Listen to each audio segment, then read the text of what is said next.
Okay, we're live. You guys watching at home, you're watching a live show from the Earful Tower. You might have heard in Paris that there are a lot of strikes. I expected a room full of people. Unfortunately, because of the transport strikes, no one has showed up for the live event. Or, am I just kidding? Oh my God!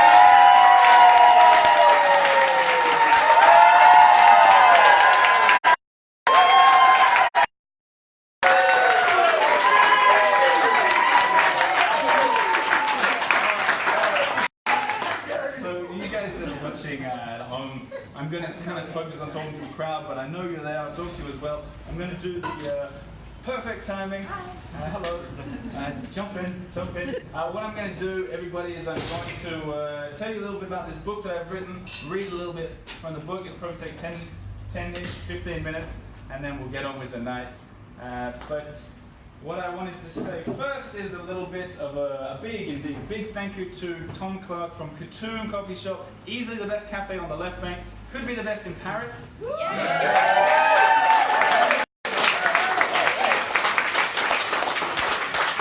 Thank you, Tom, for hosting us. Everybody here, everyone at home, you should come to Katoon Cafe. It's a wonderful place for events like this and for coffee, lunch, breakfast, all that. Come to Katoon, left bank, Rue de Babylon. And thanks for having us there, Tom. Now, I've written a book. It took me a couple of years, and I wanted to just, before I start reading from this book, the first couple of pages, I wanted to tell you quickly the story of how it came to be and why I did it.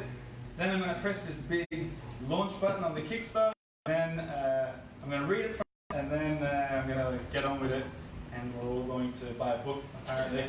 But let me tell you the story quickly. I moved to Paris 5 years ago. And I don't know if everybody here, I know a lot of faces here, I don't know if everybody knows these stories. I moved here 5 years ago for a job I was desperately underqualified for, I think, and unprepared for. And I stuck with it for a couple of years, and it was good, it was a learning experience. But after 2 years, I started on the side a little radio station on a community radio station. I started a little show. I've already forgotten. It was little fanfare. In fact, I don't think many people listened to it. In fact, I don't think any people listened to it at the beginning, which was kind of weird. It gets you sort of questioning, you know that thing about if a tree falls in a forest but no one's there to hear it, did the tree really fall? It's kind of that with a podcast. If you make a podcast and nobody listens to it, does that podcast exist? I didn't know, but I was trying to figure it out, and as luck would have it, I got some really great guests on the show. Some of them are in here tonight, and I grew an audience. So as it continued, the show sort of started getting bigger. People started listening, people started enjoying it, and where we're at now, who are, I assume, watching at home as well. But now where we're at, the show has, which is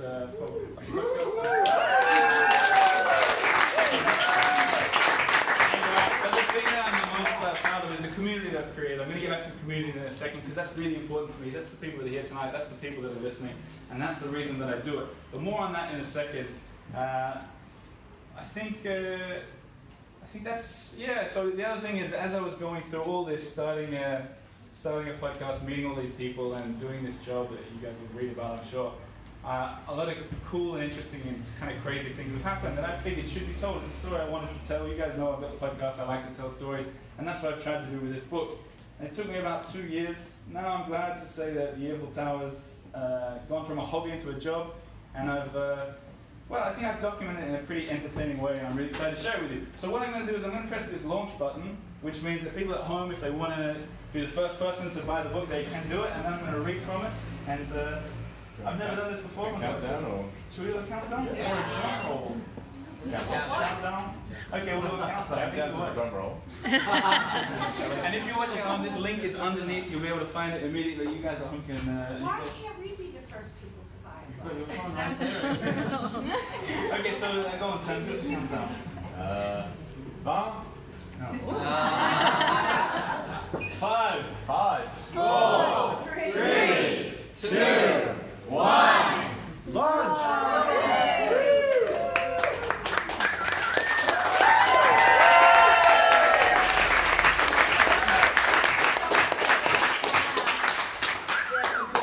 What website can they go to?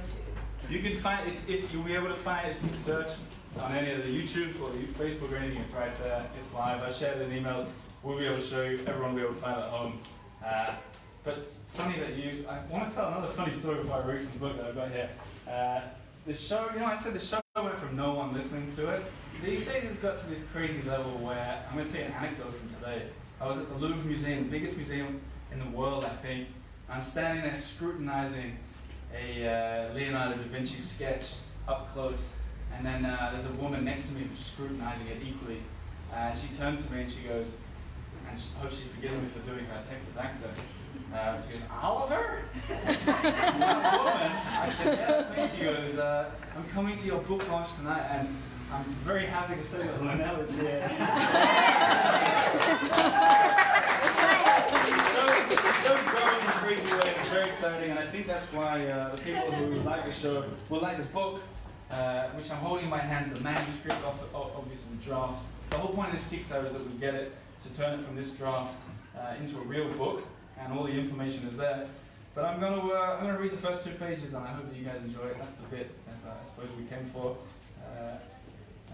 Well, let's see how we go. But I'll set the scene first. I'm quite happy with these first 2 pages.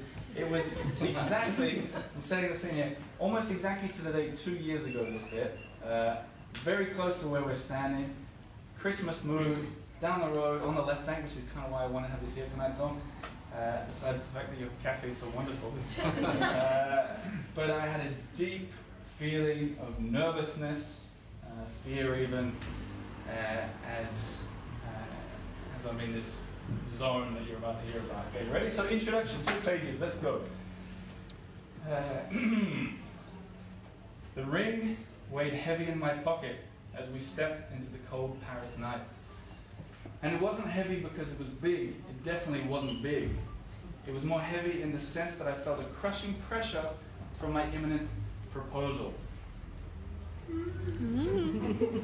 were leaving a left bank party and were set to walk to the bar Hemingway for a Christmas cocktail.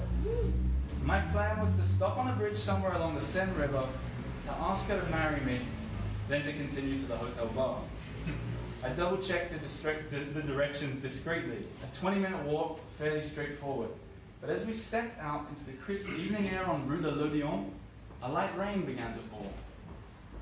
Let's grab a cab, she said. A cab? No, we have to walk, I thought. I can't propose to her in a taxi, can I? We don't need a taxi. Paris is beautiful when it rains, I responded. I can't walk. My shoes are too small, she pleaded. Can't we get a cab? Should I throw it all in? Postpone the proposal? No, the timing is perfect. Don't be silly. We'll never find a cab, I lied.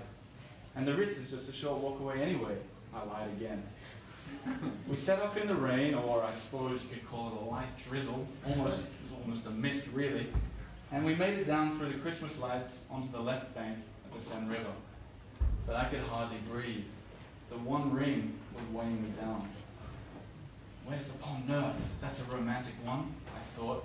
The Pont Neuf, that's way behind us. It's the wrong way, she answered.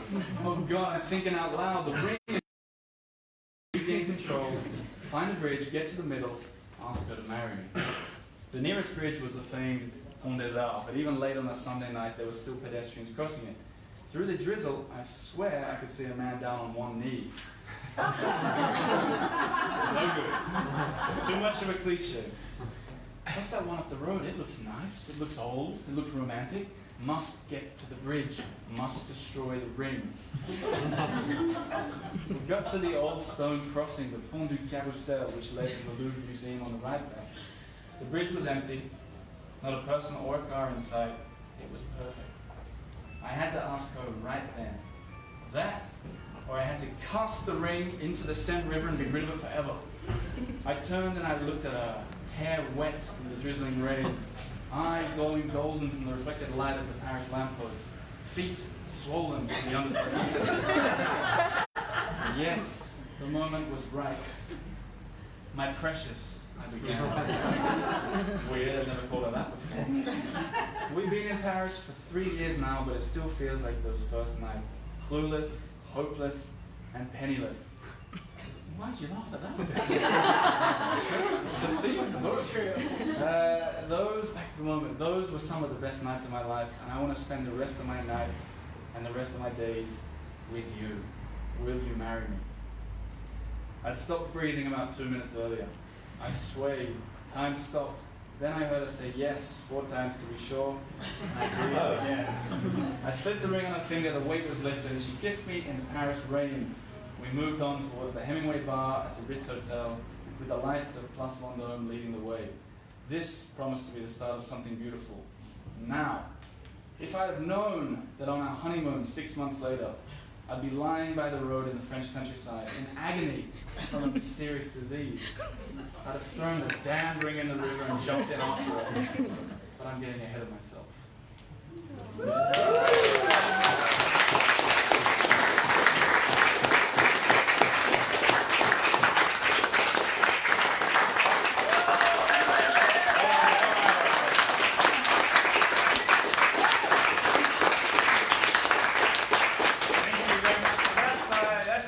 Gist of the book.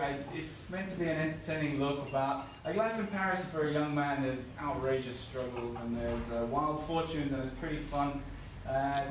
You don't have to take my word for it. I've sent the book around to some of my favorite writers in Paris, and they've said some pretty nice things about the podcast, about the book. I'm going to read one to you because I'm pretty proud of it. It's all there on the Kickstarter page though, if you guys want to get deeper into it. Also, I see some people have bought the book already. Who was the first? I don't know, just that someone bought it. Get this right. Caroline de Maigret, the author and the model from How to Be Prison Where You Are. Bit over the top almost, I thought this. Olivier has the talent of finding love and humor in Paris' smallest details. He definitely is one of our greatest Parisian voices. That's what she said.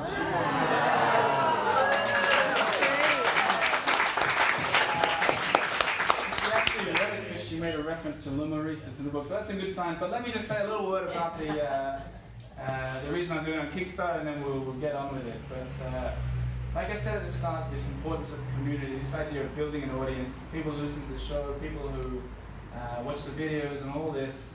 I think it's really one of the things I love the most about doing the podcast is the fact that I can meet someone, have them in the studio, record it myself, edit it myself, put it out exactly the way that I wanted to do it. And that's exactly what I want to do with this book as well. I maybe fearing the ultimate rejection of all these publishers, I didn't send it to any of them.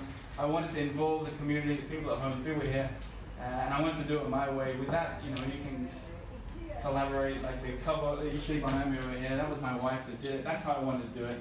The book is exactly how I wrote it. Yeah.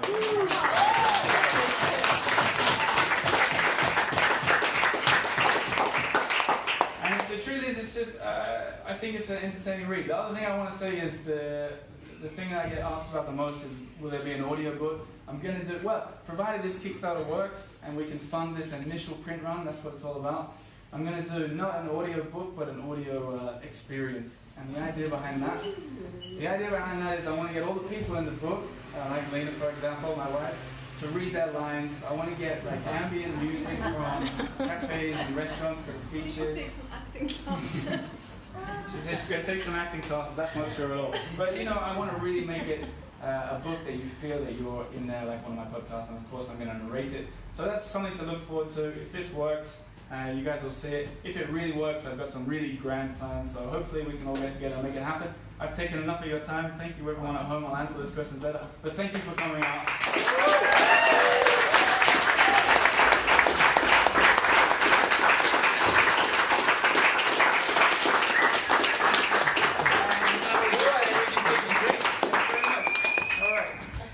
And we can press stop on those ones, I think.